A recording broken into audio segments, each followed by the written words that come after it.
Akashvani presents Morning News.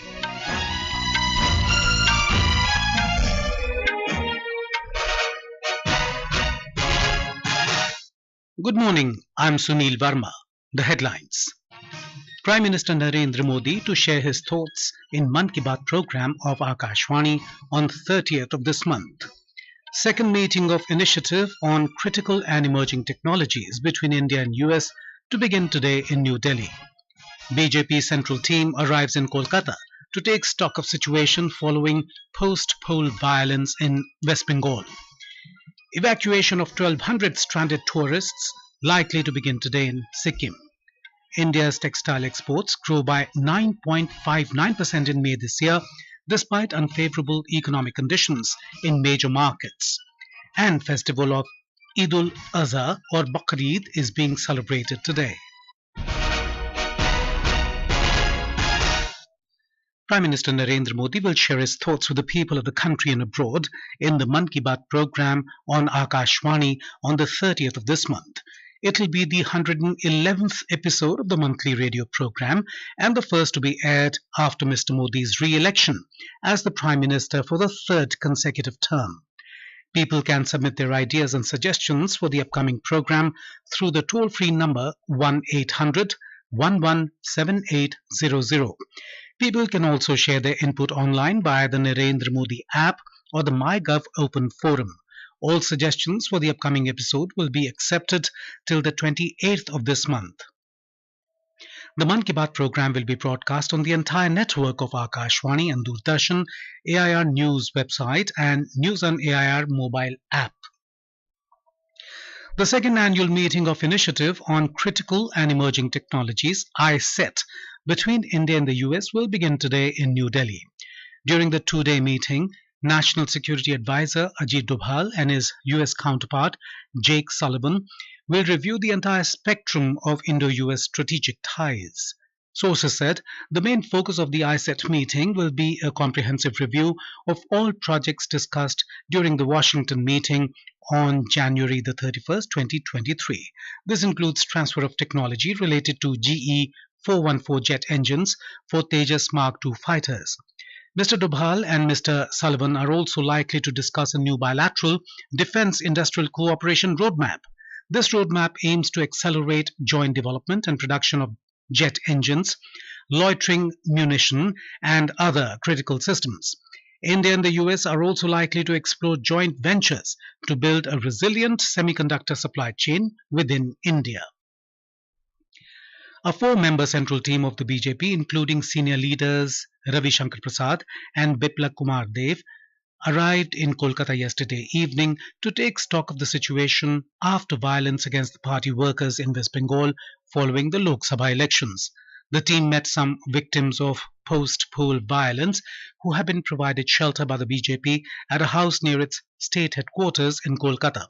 Stating that he came to West Bengal during the Panchayat polls and also the assembly elections in 2021, Ravi Shankar Prasad said that then also violence had occurred in the state and that the same is being repeated after the recently concluded Lok Sabha elections. हमने अभी चुनाव हिंसा में अपने सारे कार्यकर्ता समर्थकों की पीड़ा सुनी है। ममता जी, आपके राज्य में क्या हो रहा है कि लोग मतदान के बाद अपने घर नहीं जा सकते? एक हमारा कार्यकर्ता, उसके भाई का मर्डर हुआ, अब उसको धमकाया जा रहा है। बहुत सारे माइनॉरिटी के नेता बैठे हुए हैं, वो ईद नहीं मना सकते हैं। Mamata ji, what is happening in your state? हर चुनाव में ऐसा क्यों होता है? महिलाएं भी पीड़ित हैं, ओबीसी भी पीड़ित है, माइनॉरिटी पीड़ित है, ये क्या हो रहा है? Union Home Minister Amit Shah has said the Narendra Modi government is committed to set an example by cracking down on terrorists through innovative means. Chairing a high-level meeting in New Delhi yesterday to review the security situation in Jammu and Kashmir, he directed all security agencies to work in mission mode and ensure quick response in a coordinated manner. He highlighted that the fight against terrorism in Jammu and Kashmir is in its decisive phase. Chief of the Army Staff General Manoj Pandey met with Union Home Minister Amit Shah in New Delhi yesterday. General Pandey called on Mr. Shah after attending two meetings convened by Mr. Shah to review the security situation in Jammu and Kashmir and the preparations for the Amarnath pilgrimage. General Pandey will retire from service on June the 30th. Online booking of helicopter service for this year's Amarnath Yatra has begun. Sri Amarnathji Shrine Board (SASB) has started the facility for both Baltal and Pahalgam Yatra routes for this year's 52-day-long Sri Amarnath Yatra. A statement by SASB said that the annual pilgrimage of Amarnath is starting on June the 29th and will conclude on August the 19th on the day of Raksha Bandhan, coinciding with Shravan Purnima festival. Officials said that for the North Kashmir Baltal route, helicopter service is being provided on Neelgrath, Panchatarani Neelgrath, and for Pahalgam route, it will be available on Pahalgam, Panchatarani, Pahalgam route. However, officials added that online booking of the helicopter service can be availed by visiting the official website jksasb.nic.in. चलो अमरनाथ भाई, चलो अमरनाथ में मिट जाती है कर्म की कठिनाई, चलो अमरनाथ, चलो एक साथ. This is Akashvani giving you the news. For quick news updates round the clock, follow us on our X handle at AIR News Alerts. New criminal laws, namely Bharatiya Nyaya Samhita 2023, Bharatiya Nagrik Suraksha Samhita 2023 and Bharatiya Sakshya Adhiniyam 2023 will come into force from the 1st of July 2024. To know about the new criminal laws, you can download NCRB Sankalan of Criminal Laws mobile app from Play Store or App Store. This app serves as a comprehensive guide, providing complete information about the new criminal laws at one place. In Sikkim, the evacuation of more than 1,200 tourists stranded in Mangan district might begin today if the weather permits, as it could not take place during the day due to unfavourable conditions. Talking to Akashvani News, District Magistrate of Mangan, Hem Kumar Chetri, said that the evacuation process will take place either by air or road if the weather permits. Mr. Chetri said all stranded tourists are safe and district administration is taking care of the lodging by getting them accommodated at various hotels in Lachung town, where they were provided food at a nominal rate. अभी तक करीब करीब 2000 के आसपास tourist फंसे हुए हैं. वो सभी सुरक्षित है. जहाँ पे वो फंसे हुए हैं वहाँ पे ऐसा कुछ नहीं हुआ. जो हुआ है वो जिला मुख्यालय मंगन के आसपास हुआ है. तो हमारा रेस्क्यू प्लान तो रेडी है. हम हेलीकॉप्टर से भी निकालने के लिए हमने पूरा तैयारी कर रखा है और बाय रोड भी निकालने की तैयारी है. लेकिन समस्या क्या है कि अभी वेदर हमारा साथ नहीं दे रहा है. तो कल भी हमने ट्राई किया था, वो दिन भर बारिश होता रहा. आज भी रात से ही बारिश हो रही है. अब बारिश रुक गई और मौसम साफ हुआ तो हम हेलीकॉप्टर से भी निकालने की कोशिश करेंगे. और हेलीकॉप्टर से निकल नहीं पाए, हम लोग ट्राई करेंगे कि रोड से भी उनको निकालेंगे. मैंने बताया कि सब सेफ है. Roads and Bridges Department Minister N.B. Dahal reached Lachung and interacted with the tourists and heard their grievances and assured a safe evacuation at the earliest. More than 1,200 tourists, including 15 foreigners, have been stranded in Lachung town due to the landslide. More from our correspondent. The instant rain and landslide in Sikkim stranded about 1,200 tourists in Mangan district. Meanwhile, the Border Road Organization is addressing the infrastructure crisis in North Sikkim caused by the recent heavy rain. These rains have triggered multiple landslides and breaches, severely disrupting connectivity. The situation worsened with the collapse of a newly constructed suspension bridge at Sankalang, which was a critical link for a Jammu region and North Sikkim. Recognizing the gravity of the situation, Bureau has undertaken urgent restoration efforts to establish connectivity. Heavy machinery and personnel continue to work tirelessly on critical route, aiming to restore normalcy as swiftly as possible. Diliram Dulal, Akashvani News, Gantok. India's textile exports grew by 9.59% in May this year compared to the previous year, despite unfavorable economic conditions in major markets such as the European Union, EU, the US, and West Asian nations. In a report, Confederation of Indian Textile Industry (CITI) said India's apparel exports also saw a growth of 9.84% during the same period. The cumulative exports of textiles and apparel during May 2024 registered a growth of 9.7% over May last year. The country's overall exports for May 2024 surged to $68.29 billion.